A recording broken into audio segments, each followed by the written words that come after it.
Oke guys, ini adalah video kedua tentang menyembuhkan dalam tanda kutip efek dari narcissistic abuse, gitu ya. Kemarin gue udah bicara tentang narcissistic abuse, tentang apa yang bisa kita lakukan, apa yang bisa kita cari untuk menyembuhkan efek tersebut. Nah, sekarang gue mau berbagi beberapa tips yang mungkin bisa kalian aplikasikan untuk menemukan jati diri kalian setelah kalian mengalami efek narcissistic abuse. Jadi gini ya guys ya, nggak semua orang tuh mengalami hal yang sama, ya, dalam arti tidak semua korban narcissistic abuse itu punya treatment yang sama sebenarnya gitu, karena kasusnya tuh mungkin bisa berbeda gitu ya. Nah, sekarang gue mau kasih misalnya nih kasus pertama. Ada kan mungkin di antara kalian tuh yang dulunya itu normal tuh dalam tanda kutip lah, kehidupannya normal gitu ya, kalian punya jati diri gitu ya, kemudian kalian menjalin hubungan dengan seorang narsistik, atau kalian masuk ke lingkungan di mana ada seorang narsistik yang kemudian mengabuse kalian gitu ya, dan kalian mengalami narcissistic abuse ya. Nah, kalau untuk kasus seperti ini, ketika kalian mau menemukan kembali jati diri kalian, mungkin salah satu tipsnya adalah kalian bisa mengingat-ingat kondisi kalian dulu ketika misalnya kalian belum kenal atau menjalin hubungan dengan si narsistik ini. Dalam arti ketika misalnya kalian sudah mengalami narcissistic abuse, kalian mengalami kebingungan seperti apa sih diri saya ini sebenarnya. Kalian bisa mungkin mengingat-ingat variabel apa yang ada pada diri kalian ketika dulu kalian belum kenal dengan si narsistik ini. Dalam arti kondisi di mana dulu kalian itu masih normal dalam tanda kutip. Itu satu. Yang kedua, misalnya pembanding tuh begini guys. Misalnya mungkin ada dari teman-teman yang pernah cerita ya, abang, saya itu kalau di kondisi biasa ya bang, saya jauh dari lingkungan misalnya keluarga ya. Saya jauh dari keluarga saya ngerasa hidup saya tuh damai bang, saya jadi diri saya sendiri, saya bisa menikmati hidup, misalnya gitu ya. Tetapi begitu saya dekat sama keluarga saya bang ya, saya pulang kampung misalnya gitu, saya merasa saya tuh jadi orang yang berbeda sekali loh bang. Saya merasa saya nggak jadi diri saya sendiri gitu ya. Ada ketakutan di situ gitu ya. Pokoknya saya merasa jadi orang yang berbeda lah. Nah, ini kan dua hal yang berbeda gitu ya. Kalian bisa jadikan ini sebagai pembanding, dalam arti ketika kalian mau mengidentifikasikan jati diri kalian gitu ya, kalian bisa pakai kondisi di mana kalian jauh dari mereka. Dalam arti kalian bisa menelisik bahwa, oh ternyata saya yang sebenarnya itu adalah kondisi ketika saya berada jauh dari mereka. Dan saya bisa mengenali gitu, seperti siapa diri saya yang sebenarnya. Oke. Yang ketiga adalah, tadi kita bilang ada pembanding gitu ya guys. Nah, sekarang yang jadi problem adalah misalnya nih, kalau kalian korban narcissistic abuse yang belum pernah merasakan hal yang normal. Jadi gini, misalnya gini, anak-anak scapegoat, anak-anak yang tumbuh di keluarga narsistik. Jadi dalam seumur hidup mereka mengalami narcissistic abuse itu. Jadi mereka nggak bisa misalnya kembali ke dulu gitu misalnya dalam kondisi normal. Kondisi normal itu nggak pernah ada gitu kan. Nah, kalau yang ini kan keadaannya mungkin kan jadi berbeda kan dengan kondisi yang 1 dan 2 tadi saya ceritakan gitu ya. Nah, kalau kondisi seperti ini gimana?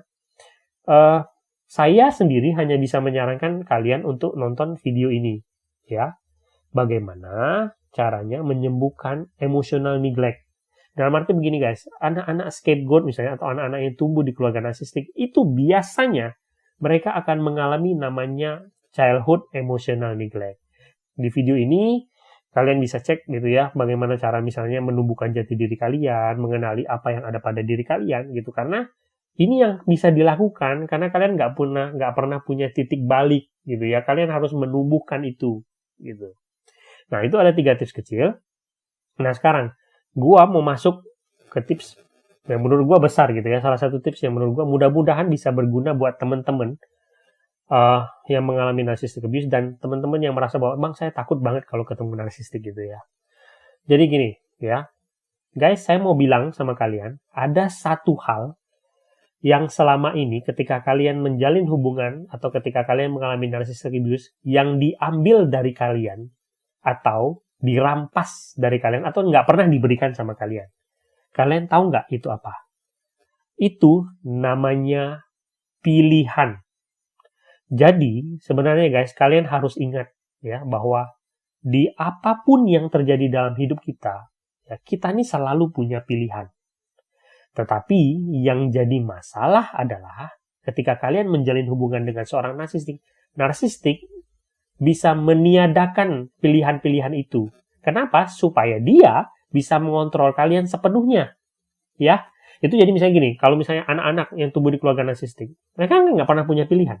Sebenarnya mereka punya pilihan kan, dalam arti gini, kalian mau apa, sekolahnya di mana, misalnya begitu. Ada hal-hal tertentu yang diambil keputusan, sebenarnya anak-anak itu kan punya hak, punya opini. Tetapi, kalau di keluarga normal, anak-anak diberikan ruang untuk memberikan opini atau berargumen. Tetapi di keluarga narsistik itu kan nggak diberikan. Kalau kalian berani menentang, mereka akan di-abuse. Entah fisik, entah verbal, gitu ya. Kamu anak durhaka ya, berani melawan orang tua.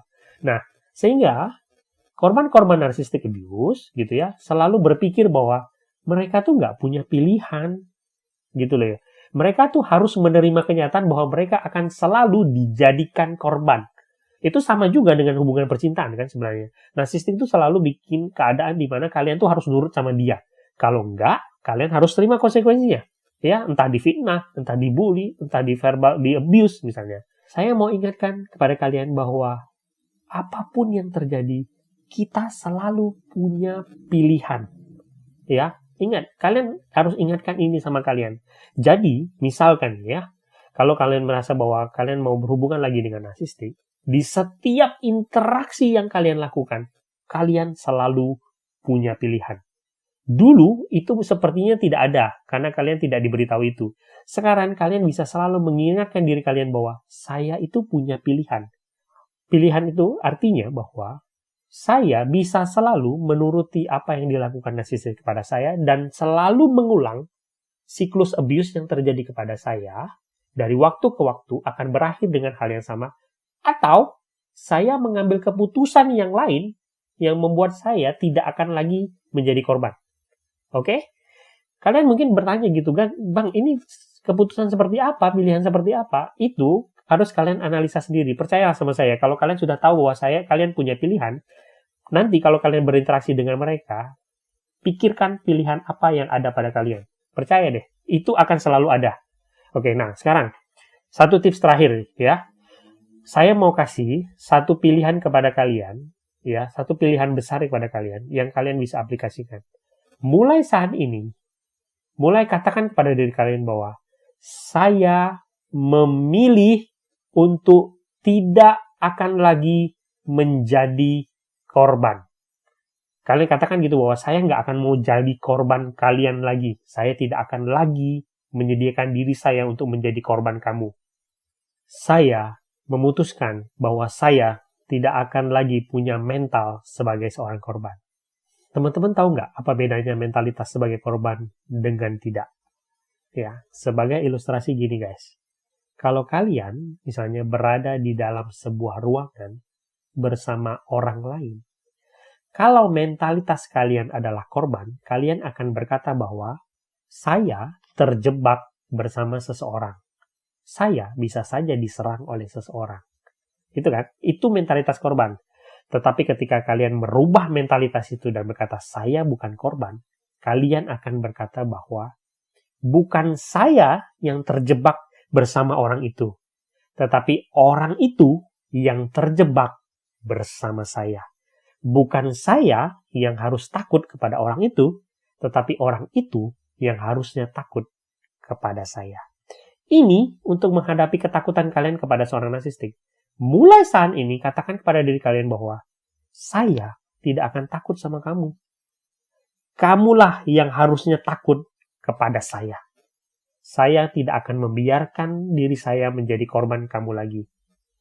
Bukan saya yang harus berhati-hati, tetapi dialah yang harus berhati-hati. Ini guys, perlu keberanian untuk melakukan hal ini, untuk merubah mentalitas ini, gitu ya. Tetapi percaya gitu, kalian bisa lakukan ini, gitu ya. Dan saya mau kasih satu lagi rahasia. Kalian tahu nggak, kebanyakan narsistik, terutama cover narsistik, sebenarnya mereka itu pengecut loh. Kalau mereka, misalnya, mereka tuh cuma beraninya sama orang-orang yang kelihatannya sangat lemah dan nggak berani melawan balik. Tapi begitu kita berani memposisikan diri kita, seolah-olah kita itu nggak takut sama mereka. Mereka tuh takut loh. Mereka nggak berani loh. Mereka akan cari misalnya orang-orang yang benar-benar kayaknya nggak berani melawan. Jadi ketika kalian misalnya sudah memutuskan bahwa saya punya pilihan untuk nggak mau lagi jadi korban, saya nggak peduli kamu mau apa, tapi saya udah putuskan, saya nggak mau jadi korban kamu lagi, dan saya putuskan bahwa saya nggak takut sama kamu. Mungkin saja ketakutan kalian itu akan hilang. Oke, ini aja yang saya bisa bagikan, teman-teman. Saya minta maaf kalau misalnya video ini nggak bisa bantu, gitu ya. Narcissistic abuse ini sesuatu yang sangat kompleks dan ya penanganannya juga kompleks gitu. Sampai jumpa di video selanjutnya.